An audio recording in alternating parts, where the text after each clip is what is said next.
Senggama semesta di Gunung Kemukus. Lewat legenda asmara suci. Adalah wajar bila antara Adam dan Hawa muncul rasa suka. Rasa suka ini tidak sama bila dibandingkan dengan rasa suka terhadap benda yang nampak indah atau binatang peliharaan yang nampak lucu.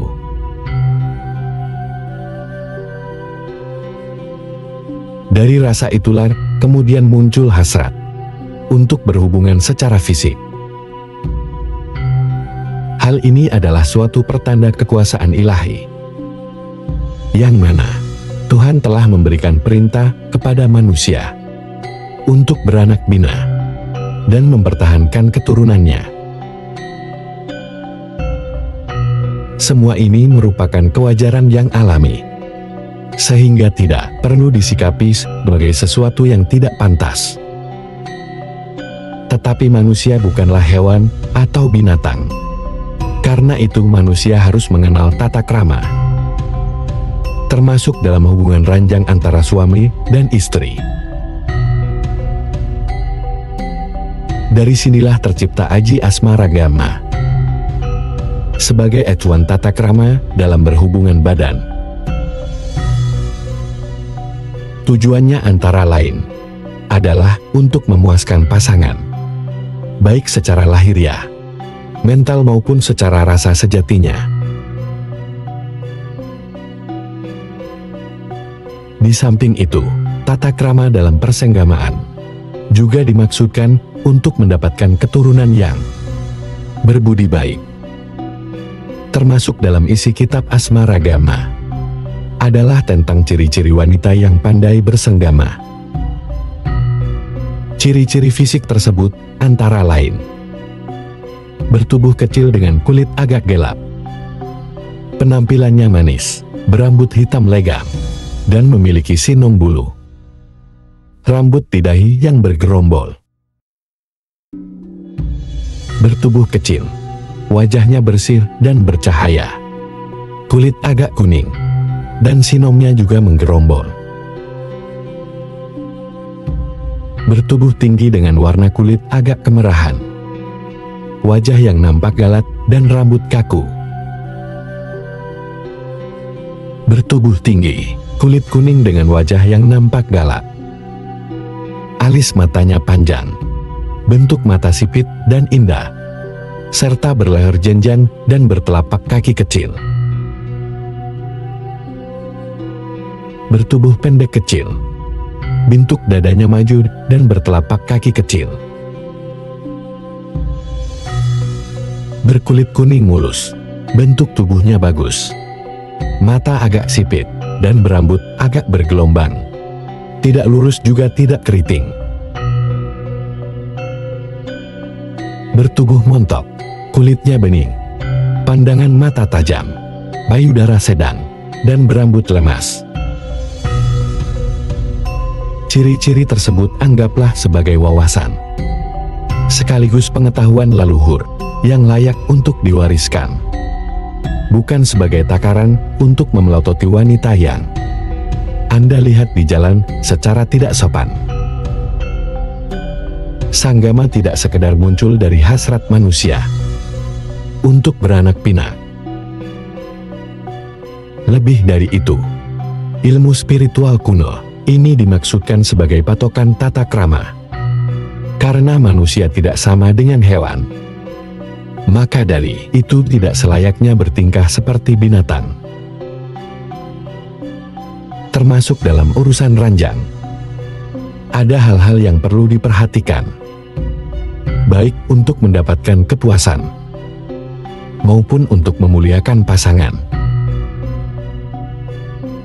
Sehingga ajian Asmaragama hanya boleh diamalkan dengan pikiran yang bersih dan hati yang suci. Bila tidak tidak mungkin si pengamal ini justru terjerumus dalam kecanduan, semata-mata mengejar kenikmatan dunia yang menjadikannya celaka belakangan. Termasuk dalam ajaran Asmaragama adalah tentang posisi dalam berhubungan badan. Seperti yang terangkum berikut ini. 1. Posisi sudah gagah. Sang wanita duduk dengan paha terangkat, sedangkan lelakinya berada di bawah dengan menekuk kedua kaki. Dengan posisi ini, maka si perempuan dapat lebih cepat mengalami orgasme.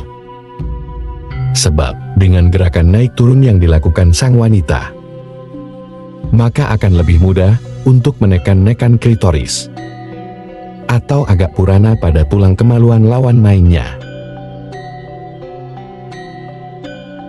2. Posisi biuk mapada. Sang wanita tidur terlentang dengan kedua kaki terangkat. Lelakinya berjongkok, sehingga memungkinkan untuk menyundul kispot atau daging song sang wanita, dan mendapatkan kenikmatan luar biasa.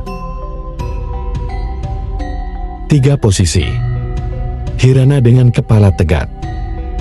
Si wanita menungging, sehingga bobot tubuhnya tertumpul pada lutut dan lengan. Sang lelaki masuk dari belakang, sambil memegang pinggul wanitanya. Lelaki lebih mudah mengalami ejakulasi dengan posisi ini, karena memungkinkan kemaluannya terjepit rapat dinding vagina. 4. Posisi maloka. Posisi ini memungkinkan penetrasi yang sangat dalam. Sang wanita menempelkan betisnya ke paha dalam posisi tidur terlentang, sedangkan si lelaki menelungkup di atasnya,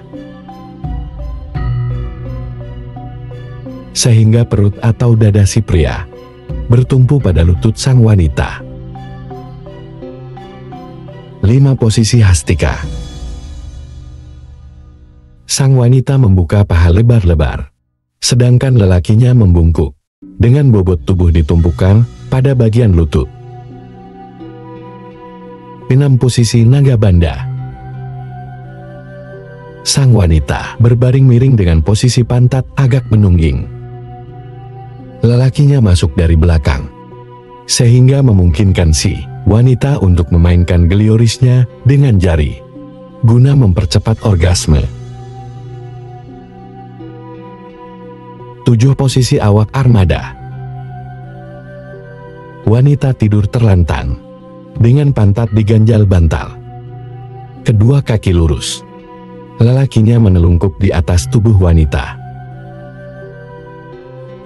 Dalam posisi ini, lelaki bisa sambil mengulung bibir atau payudara pasangannya, sedangkan si wanita dapat mempelai punggung, dada atau bagian tubuh lain.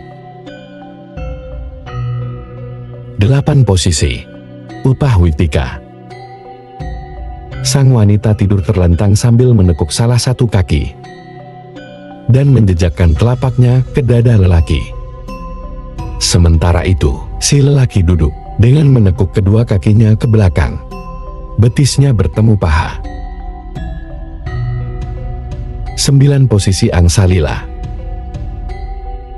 Sang lelaki tidur terlentang, dengan lutut agak ditekun ke atas. Wanitanya berada di atas lelaki, dengan menekuk kedua lutut ke belakang. Dengan posisi ini, sang wanita lebih mudah menaik turunkan pinggul untuk mencari titik paling nikmat. 10. Posisi warza. Lelaki berada di bawah, duduk dengan kaki lurus. Tangannya menyangga tubuh wanita, sementara si wanita sendiri berada di atas. Posisi kakinya membuka dan menjepit pinggang sang lelaki, sambil tangannya berpegang pada kaki si pria. Ke-10. Posisi tersebut tidak lantas harus ditiru hingga persis. Baiknya antara pasangan ada komunikasi yang cukup, sehingga dapat mendiskusikan posisi mana yang paling diinginkan. Perlu diingat bahwa perenggamaan yang baik itu melibatkan perasaan, serta belayan dan rayuan kata untuk mencapai kenikmatan jiwa. Karena dalam kenikmatan dan kebahagiaan, itulah Tuhan berada. Seringkali kita terkecoh saat harus menyelami dongengan atau folklore tua, seperti misalnya kisah Gunung Kemukus dan Candi Suku. Demikian pula kisah percintaan antara Pangeran Samudra dengan Dewi Antrawulan. Sebenarnya juga mengandung muatan lokal dan lokal jenius yang amat berarti. Dan karena itu, ingin mengungkapkan misteri di balik nuansa ini. Karena apabila kita hanya terkesima dan terpaku pada kisah asmara ragawi demikian, kita malahan hanya menutup diri, serta kurang yakin pada itikat solidaritas dan toleransi leluhur kita dahulu kala. Dengan demikian, bukan maksud saya menolak adanya legenda kisah asmara Samudra Andrawulan, melainkan ingin meletakkan sesuatu pada porsinya. Ini merupakan itikat dan niat insun yang suci. Karena kita ingin agar generasi muda tidak ketriwang pada tata cara yang hilaf. Lagi pula adanya tata cara dan tradisi tantri memang dimaksudkan sebagai upaya teologi pembebasan dan religio magik yang menyelamatkan sejarah dinasti masa lalu. Bukan untuk ditiru secara membabi buta oleh rakyat awam. Itu titik tolaknya. Bahwasanya pertemuan antara sosok tampan Pangeran Samudra, seorang putra Majapahit dengan Dewi Antrawulan, konon adalah lantaran sang Raden semula ingin melepaskan diri dari incaran maut rezim baru Kesultanan Demak. Karena Sultan Demak baru dilantik, maka putra-putri Brawijaya V yang juga ayah Raden Patah Sendiri itu dihimpun dan dikoordinir agar menyatakan sumpah setia kepada dinasti baru Demak. Tentunya dengan tugas-tugas lain, kewajiban lain, dan memeluk agama Islam. Banyak di antara mereka yang tidak bisa menerima pemaksaan pemelukan agama Islam, lalu melarikan diri ke pegunungan. Seperti yang dilakukan oleh Bondan Surati yang lari ke pegunungan Menoreh, lalu ke Gunung Kidul, Bondan Kesuma ke kawasan Tengger, dan Bondan Wilana ke Bukit Janjang atau Gendeng. Serta ada yang menyamar sebagai petani dan pertapa di Padepokan, agar tidak dipaksa tunduk setia kepada rezim Demak. Salah satu dari mereka adalah Raden Jaka Samudra, yang memilih Gunung Pudakwangi, nama asli Gunung Kemukus, sebagai tempat persembunyiannya, dengan menyamar sebagai petani, sehingga tidak seorang pun tahu bahwa ia masih ningrat Majapahit. Sementara itu, seorang selir Prabu Brawijaya V, yang bernama Ratu Andrawulan Tarusanti, suatu ketika mendengar tentang pelarian Raden Jaka Samudra, yang merupakan anak tirinya dari seorang juru satang Bengawan Semanggi, nama kuno Bengawan Solo. Sewaktu ia menyeberangi Pengawan itu untuk mencari kerabatnya, ia mendengar bahwa wis Kemukus, Pawertokan, Seruneireng, Waton Lamun Tetunggul, Ageng Dedeka, Murwosunti di Gunung Pudakwangi. Ia menyusul untuk mempersatukan diri, karena Antrawulan enggan dipaksa memeluk agama Islam dan mendukung rezim Demak. Ternyata penyusulannya itu tidak meleset. Raden Jaka Samudra yang menyamar sebagai petani, bahkan telah diangkat sebagai sesepuh Dukuh Sanak dengan nama Ki Danarung. Sang ibu tiri yang masih mengenalinya bergabung ikut menetap di kawasan Pundakwangi. Kemudian karena merasa senasib sepenanggungan, keduanya pun menikah dan menjadi bepunden masyarakat setempat. Mereka dikenal sebagai Kyai dan Nyai Pikturu karena tampak rukun, rujuk terus, saling setia, pasangan romantis, dan sangat kuat memegang teguh kepercayaan Tuhan. Ketika Raden Samuda atau Ki Danarung wafat, istrinya teramat sedih dan prihatin, ingin menyatu hingga nerayung.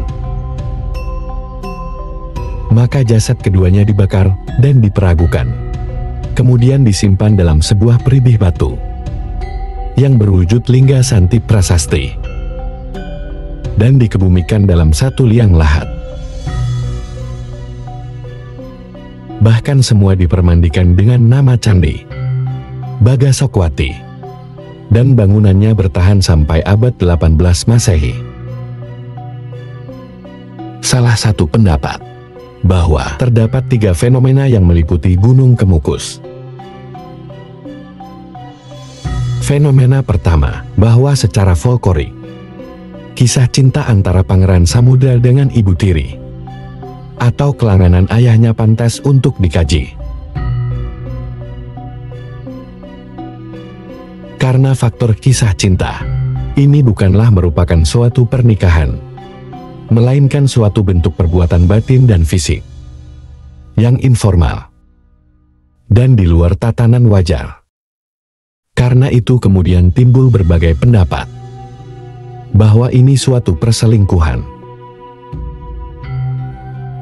Akan tetapi peristiwa cinta itu sendiri bukanlah hal yang asing dalam kehidupan wiracarita dan folklor kecawan, apalagi dilakukan oleh pribadi yang sama-sama memendam perasaan yang sama. Bahwa soal ini kemudian dijadikan semacam tradisi setempat, bahwa salah satu cara mengajukan sesaji serta permohonan kepada pepundhen Kemukus adalah dengan menjalin hubungan persebadanan antar peziarah tanpa disadari. Apakah ini lazim? Ataukah karena salah persepsi terhadap tradisi kuno yang berlatar belakang religi tersebut? Ada suatu petilasan kuno yang kurang lebih sama dengan itu, yakni petilasan makam Ki Ageng Jalasutera di Jalasutera, Piungan, Yogyakarta, juga di Gunung Kawi, di kawasan Malang, dan Candi Sukuh di Karanganyar. Petilasan-petilasan ini sudah ada pada waktu agama Hindu dan Buddha berkembang di Jawa, dan merupakan lingkungan komunitas religius lokal. Sebagai contoh, perlu saya tegaskan bahwa Jalasutra sendiri juga bermakna samudra semesta, yang berhasil menyatakan sifat-sifat hayati atau kehidupan semesta yang terangkum dalam puisi lahir batin. Pada waktu itu, jemaat-jemaat kaum beragama Buddha sekte TN Raya NA melakukan ritus-ritus dalam yoga prana, di mana beberapa pola keibadahan dihayati, seraya menyatukan ornamen fisik samudra, patrak duduk, dan sikap tangan, sewaktu sang yogi mengambil tata letak masana, melaksanakan samadhi, dan mencapai dimensi kesujudan tertinggi atau pratihara. Maka dirinya berusaha moksa yang berlangsung secara adikodrati, yakni menerobos inti jagat raya. Gumolong mancing, sawiji, angyu keonggeng kayun dumadiun, detel angratoni, bawono tetelu, alam kanandaru, jayandaru dewandaru, yang dalam pengertian spiritual disebut mencapai Jalasutra. Pertemuan antara Pangeran Samudra dengan Dewi Andrawulan dapat ditafsirkan secara religi maknawi atau simbolistis. Yang dimaksud dengan Pangeran Samudra adalah prinsip Samudra Mantana, atau lautan susu yang dikubur atau diadu oleh para Asura, dewa dan Sang Garuda, untuk menemukan Tirta Kamandanu yang jadi tujuan Gemelering Dumadi. Yang berhasil mengelebur samudra susu tersebut adalah Batara Wisnu bersama kendaraannya Sang Garuda. Mereka menyelamatkan dunia dari kepunahan dan bisa mengembalikan Asimat peradaban di tengah jagat ini. Dengan kata lain, Samudra Mantana juga identik dengan Jala Sutra yang memiliki urgensi tempat budidaya kumelar. Sedangkan Dewi Tantraulan adalah salah satu ucap dari sistem kepercayaan dan pemujaan Tantraulan atau Tantransaksi, yakni upacara pemujaan persendikan keyakinan Tanris Buddhis yang berlangsung ketika rembulan terang menjelang hari Waisak. Saat itu menurut kepercayaan ini, umat manusia dapat memperoleh pencerahan batin, seperti halnya Dewa Wisnu beserta dua sakti pendampingnya, Dewi Sri dan Dewi Laksmi, dan kendaraannya Sang Garuda. Malahan juga dianggap berhasil menyatukan Sang Hyang Adi Budawai Rojona dengan saktinya Batari Locana atau Otarati. Kesatu paduan tersebut berlangsung dalam upacara Bhairawa Kesaktin, persenyawaan antar ruang semesta, dan Saur Kata Parikrama, persetubuhan semesta, yang dilakukan oleh segenap anasir yang umlik di dunia. Jadi, baik persenyawaan maupun persetubuhan yang dimaksud adalah sepenuhnya simbolika rohania, bukan indrawi ragawi, bukan dalam pengertian tubuh kasar. Mungkin masyarakat menafsirkan Bhairawa Kasakten dan Saukata Parikrama itu sebagai peristiwa kemanusiaan biasa, bukan pemaksaan surgawi, sehingga mereka seolah-olah perlu memvisualkan dalam aktivitas hubungan seksual. Setelah agama Islam memasuki kawasan-kawasan di atas, upacara semacam itu masih tetap berlangsung, namun dengan baju lain, yakni dengan tafsiran lain. Masyarakat menganggap bahwasanya ikatan ilahiyah dengan insan harus diperdekat lagi dengan satu pengejauhan tahan atau perkawinan 4 hawa nafsu amarah, luamah sufia, dan mutmainah yang diperkuat oleh satu esoterik mulhimah atau nimpunan jati. Aktivitas semacam itu seolah harus dilukiskan melalui upacara sujud srokal alias wiridan mungkat, yang kita maklumi adalah suatu rekayasa dari bini sepur masa lalu di sana, yang sengaja menciptakan suasana khusus untuk kepentingan politik tertentu. Seperti diketahui, setelah jatuhnya Majapahit sekitar tahun 1478 atau bahkan 1500-an, saat agama Hindu dan Buddha mulai terkikis dan agama Islam pelan-pelan merebak di Jawa,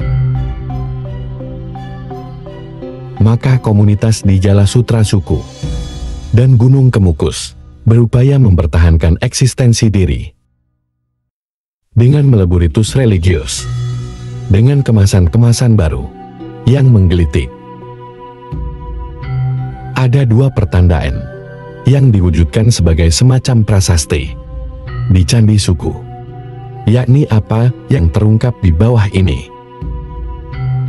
Bahuiku Anahut, buntut sapi raksasa yang menggigit ekornya sendiri, yang berarti tahun Saka tahun 1379 atau tahun Masehi 1457, yang merupakan bapak-bapak perang Paregrek di Majapahit. Ketika Majapahit sudah dalam pemerintahan Raja-Raja dinasti Jirinda, Wardana dari Dahat, yang ketika itu, kalau tidak salah, era Prabu Yang Mokasing Suka, bahwa terdapat kalimat suci, Hing Brawita Jatimamalanya yang Gangga Suding, bahwa suasana telaga sekitar ini menunjukkan kesucian yang setara dengan Sungai Gangga yang disucikan oleh para pemeluknya, menunjukkan bahwa sekitar komplek altar pemujaan ini terdapat sungai yang suci yang dipakai untuk bersiram sebelum para calon pendeta ditasbihkan dan memasuki gerbang Patirtan untuk ikut serta dalam upacara utama. Namun pawitra di punggung lambung menunjukkan tahun Saka 1379 atau 1457 Masehi tersebut. Besar kemungkinan para calon pendeta harus menjalani ruatan yang khusus, sebagaimana kisah yang tergelar di komplek Kandi Suku, yaitu ruatan Batari Durga oleh Raden Sahadewa dalam relief-relief sebelah barat. Kemudian pernikahan Sahadewa dengan Dewi Peradaban. Setelah biruan, Durga kembali menjadi Dewi Uma, sedangkan Sahadewa lantas memperoleh gelar Prabu. Sudah malang. Namun Sahadewa hanya ingin menjadi pertapa saja di kawasan Parang Alas, yaitu kawasan di mana Candi Suku berada.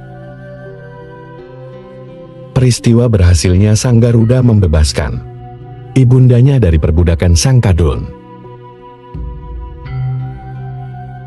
Kesaktian Sang Garuda diperoleh karena ia bisa memohon air suci Tirta Amerta Prawitasari dari Batara Wisnu, dengan imbalan bersedia menjadi kendaraan dewa tersebut.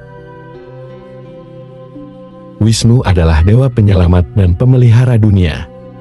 Di punggung patung Sang Garuda terdapat prasasti yang menandakan tahun Saka 1363 atau 1441 Masehi. Tahun yang menunjukkan saat-saat dinasti Brawijaya V bersama para pengikutnya meninggalkan ibu kota Majapahit di Trowulan dan menetap di Gunung Lawu sebagai Sunan Lawu secara tragis. Prasasti lain yang terdapat pada relief-relief di dinding gunung buatan di arah barat, serta pada sementara batuan yang bercorak megalitik. Suatu upaya bagi masyarakat Jawa pas ke Majapahit yang telah menemukan jati diri sebagai wong Jawa sejati, yang tidak lagi terpengaruh oleh seni bangunan dan falsafah India, kepingin mengaktualisasikan wawasan Jawa sentrisme ini. Maka Brawijaya lantas menggelari dirinya sebagai Ki Suku, atau manusia yang telah menemukan suku, kaki sendiri, atau berdikari, yang karenanya telah tidak terpengaruh lagi oleh nilai-nilai kebendaan duniawi yang semula memang diperlihatkan sebagai bagian dari kebudayaan elit bercorak India atau Hindu-sentris. Ia sudah menggali dasar sumur peradaban dan kebudayaan sendiri yang dilukiskan lewat 3 buah patung bulus atau kura-kura yang terdapat di depan candi utama. Ketika patung tersebut melambangkan alam bawah, kehidupan karmawi, bangga bagi manusia Jawa. Konon Prabu Brawijaya V sebelum hijrah ke kawasan Tawangmangu atau Suku, terlebih dahulu mengutus Senopati Agung Rahadiana Galuh Sigalanggang untuk membentuk komunitas asli Jawa pasca Majapahit yang dihimpun di desa kecil sebelah timur Sragen sekarang, yakni Desa Si Majapahit, Kecamatan Sambung Macan Sragen. Wajar bila Brawijaya lantas mengumpamakan dirinya sebagai Sahadewa yang sukses setelah meruat Dewi Durga atau sebagai Garudaya, alias Sang Garuda yang membebaskan ibundanya dari kungkungan Sang Kado. Sikap Brawijaya V ini erat pertaliannya dengan petilasan di desa Si Majapahit di atas yang terlukis pada Pundem Galuh Sambirejo. Ringga Galuh, Manuhung Hawaka Sampiradya.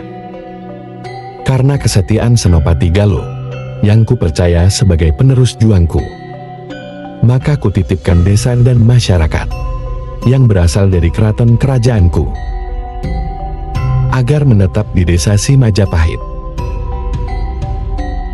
Di samping adanya bertautan antara candi suku dengan petilasan tua di Gunung Kemukus itu, terlihat jelas bagaimana harisma raja-raja Majapahit yang mulai pudar pamornya oleh pemberontakan dan suksesi dari Demak atau Raden Patah, lantas kembali kepada fitrahnya mawas diri, kembali kepada nilai-nilai tradisional leluhur suku Jawa asli. Kembalinya itu melalui upacara ruatan yang berlangsung di situ. Setelah diruet, mereka kembali menghimpun kelompoknya yang sudah sehat sejahtera sebagai sedia kala. Pada waktu itulah komunitas itu mendirikan candi baru di arah tenggara, yakni apa yang dikenal sebagai Candi Cedo. Kenapa lantas kita kembalikan kepada pemaknaan tentang kesucian umat yang telah sadar akan jati diri? Karena inilah yang senantiasa dicari dan diperjuangkan leluhur kita dari masa ke masa. Sebelum Prabu Brawijaya akhirnya melakukan moksa, beliau akan berkunjung ke Pulau Bali untuk suatu perjalanan siarar yang beliau anggap sebagai jelajah atas negeri yang masih tetap mengeluluri adat istiadat leluhur asli. Untuk itu Sri Brawijaya Pamungkas lantas menyiapkan sekelompok pengikut, ditambah warga desa Parang Alas, menuju Gunung Padawangi, sekarang Gunung Kemukus, karena ada kesadaran bahwa sebuah ruatan harus ditempuh. Di sanalah Brawijaya lantas ingin kembali menancapkan bendera teologi pembebasan yang murni.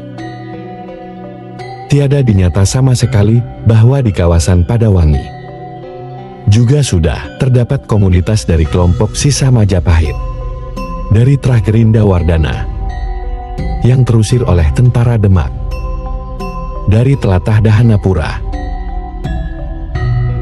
merasa senasib sepenanggungan kelompok Brawijaya V dan kelompok terakhir Indah Wardana menciptakan pola persatuan dan kesatuan yang disebut sebagai patron, yaitu mempersatukan tradisi ruatan dengan tirta suci, Amerta dan Pawitasari. Lantaran itulah, maka komunitas masyarakat tersebut tetap akan menekuni prinsip Tantrayana. Oleh karenanya, bisa kembali mengalami kesejukan cahaya purnama atau Tantrawulan. Jadi pertemuan antara Samudrawan Tanah dan Antrawulan itu bukanlah secara fisik, melainkan batinnya, spiritual, dan tidak mengacu pada tokoh-tokoh legendaris siapapun. Dengan demikian, setelah kedua trah raja-raja Singasari dan Kediri, atau trah raja-raja dinasti Raden Wijaya, bertemu kembali dengan trah raja-raja dinasti Girindawardana, maka kembali pulalah tanah Jawa sebagai telatah Purwosari yang suci. Karena tiada lagi permusuhan antara dinasti-dinasti tua tersebut. Dengan kata lain, kisah legendaris perkawinan antara Pangeran Samudra dan Putri Antrawulan itu tiada lain adalah Sanebo atau simbolisme semata yang menyindir kisah-kisah perselisihan antara raja-raja dari dinasti Daha, Kediri, dan Singasari, serta kembali meruat sengkalaning perang yang begitu dramatik itu. agar putra Wayahkum pun dan kembali. Apalagi saat itu keduanya menghadapi musuh kuat yang harus mereka tanggulangi, yakni kelompok komunitas Palembang Ampel. Raden Patah, putra Brawijaya V, yang berkolusi dengan para ulama di bawah bendera Sunan Ampel Denta di Surabaya, yang berniat menghancurkan dinasti Raden Wijaya dan Gerinda Wardana. Akan tetapi, ada yang istimewa di kawasan Gunung Kemukus ini. Tempat ini tak hanya sekedar objek wisata ziarah, tapi juga tempat berlangsungnya ritual seks. Tak jelas sejak kapan ritual seks bagi para peziarah di lokasi wisata ziarah ini berlangsung, tapi yang pasti, para peziarah datang ke Gunung Kemukus untuk berziarah ke makam Pangeran Samudra. Dan yang pasti pula, hingga hari ini, para peziarah percaya, setelah berdoa dan menabur bunga di makam Pangeran Samudra, maka mereka harus melakukan hubungan seks dengan pasangan yang didapatkan atau bertemu di situ. Tak jelas bagaimana awal mulanya dulu, sehingga kisah Pangeran Samudra dan Dewi Ontrowulan itu seakan telah menjadi dasar pijakan atau semacam pegangan para peziarah untuk melakukan hubungan seks bila keinginan atau doa yang dipanjatkannya ingin dikabulkan.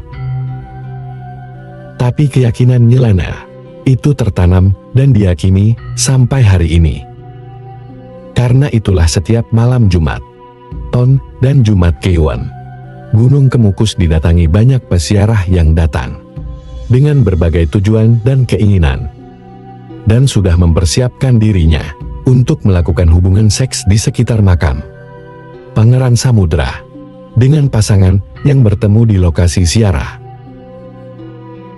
Sebelum menabur bunga dan berdoa di depan pusara Pangeran Samudra yang dibantu oleh juru kunci setempat, peziarah biasanya terlebih dulu mandi, membersihkan diri di sendang Ontrowulan. Setelah berdoa di depan makam, barulah kemudian melakukan hubungan seks dengan pasangan yang ditemukan sebelumnya atau sesudahnya. Hubungan seks itu berlangsung di dalam kamar-kamar sewaan yang memang banyak terdapat di kawasan Gunung Kemukus, atau bahkan tak sedikit pula yang secara vulgar dan berani melakukannya di alam terbuka di bawah rimbun pepohonan di sekitar makam Pangeran Samudra. Para peziarah datang dari berbagai kota di Jawa, tak hanya Jawa Tengah dan sekitarnya, tapi juga tak sedikit yang datang dari daerah Jawa Barat. Mereka datang dengan berbagai kepentingan. Ada yang ingin jualan atau dagangannya laris. Ada yang ingin usahanya sukses. Ada yang ingin karirnya berhasil. Ada yang ingin cepat naik pangkat, tambah rezeki, dan lain-lainnya. Akan tetapi dipercaya pula, semua itu akan tercapai bila telah berziarah, dan tentunya juga berhubungan seks dengan pasangan yang sama sebanyak 7 kali. Demikian apa yang dapat kami sampaikan, semoga bermanfaat.